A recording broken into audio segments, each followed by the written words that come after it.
What does coronavirus mean for the housing market? If you want to know everything from living, dining, sleeping, buying, and selling in the Detroit Metro, hit subscribe and tap the bell because I have new videos coming out weekly. And I absolutely love when people call me, text me, or email me because they're thinking about buying or selling in the Detroit Metro. So if you have any plans to buy or sell in the Detroit Metro, call me, text me, email me, or even send the pigeon carrier because I've got your back. The US enjoyed a red hot housing market in the first quarter, but that was prior to the outbreak of COVID-19, also known as the novel coronavirus, the subsequent shuttering of businesses, and a severely disrupted economy. COVID-19 will impact the housing market in a number of ways. First, there are practical issues of viewing, showing, and closing deals, and also practicing social distancing. A lack of confidence in the market, talk of a long-predicted recession, unemployment heading for record highs, and a turbulent stock market. Now moving to the housing market and the Federal Reserve. The Federal Reserve has twice now cut interest rates since the start of the crisis in an effort to insulate the economy against the fear and disruption caused by widespread COVID-19 shutdowns.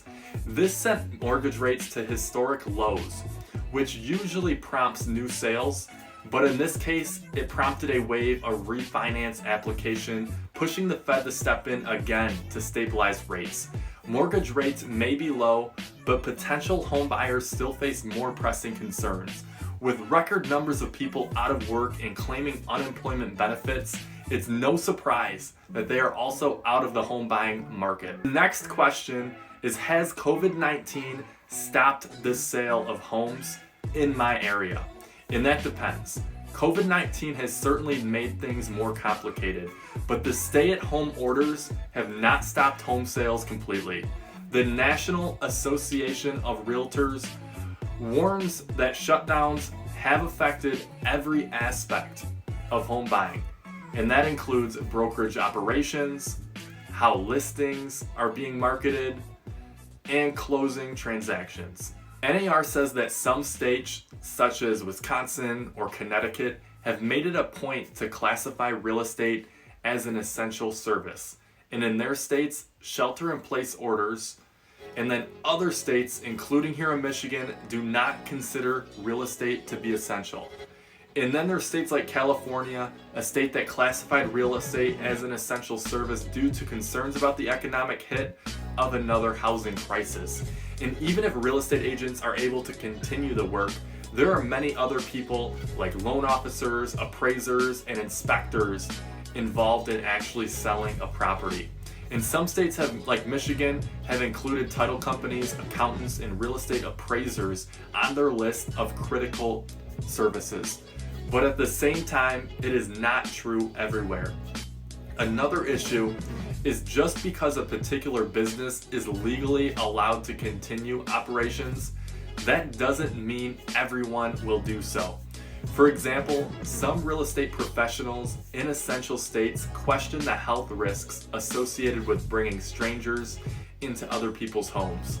We can't know for certain how many home appraisers, inspectors, and moving companies feel the same way. Now a good time to buy or sell a home. If you hope to sell your home prior to the crisis, don't discount the idea completely. After all, competition will be lower due to COVID-19 concerns, and your home may receive more attention as well as a better offer than expected. Even if an open house is not an option, similarly, if you are in the process of buying a home, the novel coronavirus does not have to stop you. Mortgage rates are low, but still volatile, and you can expect them to stay that way for a while. So long as your job is secure and you have your financial ducks in a row, you may be able to snag a good deal on a property. And if you're viewing or showing a property during the COVID-19 shutdown, organize, virtual property viewings via video, create three-dimensional interactive scans, and use of virtual staging to showcase your property. Now, what about title companies and closings? Closings on the purchase and sale of a home are business as usual. Financial services are deemed essential, and this includes title work. Each title company now have their own guidelines, and I have closed deals over the past few weeks utilizing split closings to limit the amount of people in direct contact. And now, so what does all of that mean for the housing market overall? One indication of what might happen comes from Zillow's deep dive into previous pandemics. During the SARS outbreak, the number of homes on the market in Hong Kong fell sharply, primarily because people wanted to avoid exposure to the epidemic.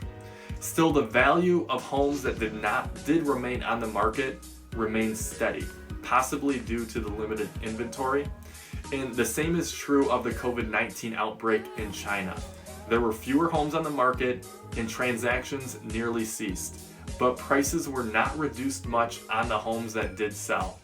Obviously, what happened in other countries may not reflect what will happen in the US, but we can still hope that the housing market might simply be on pause until the threat of COVID-19 has completely passed. In today's best mortgage rates, and chances are mortgage rates won't stay put at the multi-decade lows for much longer.